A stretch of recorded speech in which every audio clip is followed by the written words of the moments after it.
Bonjour et bienvenue dans une nouvelle vidéo. Aujourd'hui on est dimanche et qu'est-ce qu'on fait maintenant le dimanche depuis une semaine? Eh ben on tire une nouvelle carte du défi Ciao Comfort Zone. Alors j'avoue que je suis un peu stressée. Là aujourd'hui je dois vous tourner ma vidéo sur des meal prep, donc ce sera la première que je vais faire sur la chaîne et elle sera sortie normalement, si je dis pas de bêtises, la veille de cette vidéo là. Et donc du coup je voulais tirer la carte du défi avant de préparer les meal prep pour que je puisse savoir exactement ce que je prépare, parce que si je tombe sur une carte alimentaire où il y a des modifications à faire, que je me tape pas tout un meal prep pour toute une semaine, que je vais peut-être pas du coup pouvoir manger. Ok, alors déjà je vois un verre. Qu'est-ce que c'est? La seule boisson autorisée est l'eau pendant 2 jours d'affilée, donc pour moi ça sera une semaine. Je pense pas que ça pose de problème étant donné que je bois déjà de l'eau. Donc ça devrait plutôt bien se passer. Je vois pas la difficulté. Ça veut dire que l'ice tea qui est dans le frigo, je vais pas pouvoir le finir. Donc on va bien voir. C'est parti. On se retrouve après la première journée du défi pendant lequel je ne dois boire que de l'eau toute la journée pendant une semaine. Je ne pensais pas que ce défi serait compliqué en soi parce que je bois en général de l'eau. Je suis pas trop adepte des boissons sucrées pendant les repas ou ce genre de choses. Mais j'avais oublié que parfois il peut m'arriver d'avoir envie de boire un petit verre de vin ou une petite bière ou un petit jus de fruits. Et là en l'occurrence ce matin je me suis réveillée avec une envie que je n'ai jamais eue depuis jamais en fait. C'est-à-dire que je me suis levée avec une envie de partir à Starbucks, m'acheter une boisson et un petit truc à manger.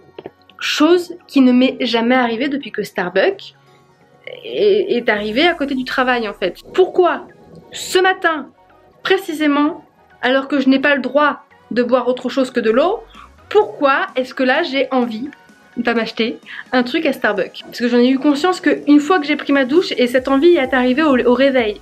Donc est-ce que inconsciemment mon cerveau avait intégré que je ne devais boire que de l'eau et il m'a créé du coup une envie venant d'une restriction que l'on m'impose? J'espère que je vais pas avoir envie de boissons sucrées toute la semaine parce que ça va être compliqué, sinon la semaine prochaine je vais boire que ça. Donc au final ça a été, vous vous en doutez, je suis pas partie à Starbucks. J'ai pris ma gourde d'eau et puis j'ai bu de l'eau. Puis après au cours de la journée, ça va, c'est passé. Mais j'avoue que là, si j'avais le droit de boire un petit Starbucks, je pense que j'irais m'en chercher un.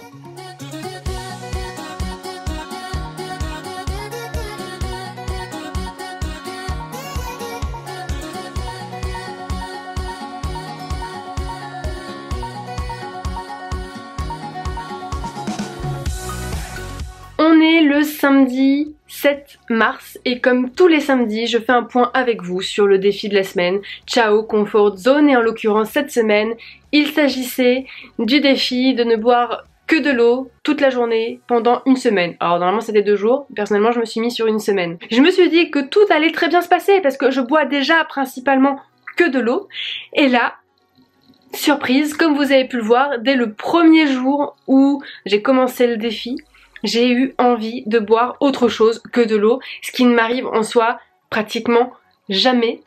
Là, cette envie de boisson de Starbucks au réveil, ça ne m'est absolument jamais arrivé. En sachant qu'en plus, je ne prends pratiquement pas de petit-déj. Et ça a été ça toute la semaine. C'est-à-dire que quand j'avais pas envie de Starbucks, j'avais envie de l'ice tea qui était dans le frigo, ou j'avais envie de boire un petit verre de vin qui était dans le frigo aussi en train de m'attendre, ou j'avais envie de me prendre un thé au citron, ou j'avais envie de me prendre un chocolat chaud. Voilà, toute la semaine, j'ai eu envie de boire que des choses qui n'étaient pas de l'eau. Pourtant j'ai l'habitude de parler de restrictions au travail, mais je ne pensais vraiment pas que là le fait de m'interdire quelque chose que sur plusieurs semaines je ne vais pas faire, que là j'allais y avoir une envie mais décuplée de faire ce truc là. Donc au final, même pour une boisson, notre cerveau il peut se mettre en mode restriction. Donc j'ai pas craqué, mais c'est quand même très dur parce que dans mes rêves, je rêve que je bois de l'ice tea. J'adore. Je pense à ça H24 en fait. Donc il me reste encore ce soir à tenir. Ce soir je ne sais pas si on sort, si on sort pas. Si on sort ça va être vachement plus compliqué pour moi de me tenir au défi. Il me reste demain où il y a un repas avec la belle famille où en général je bois un petit cocktail et puis je prends un petit verre de vin à table ou un petit jus d'ananas.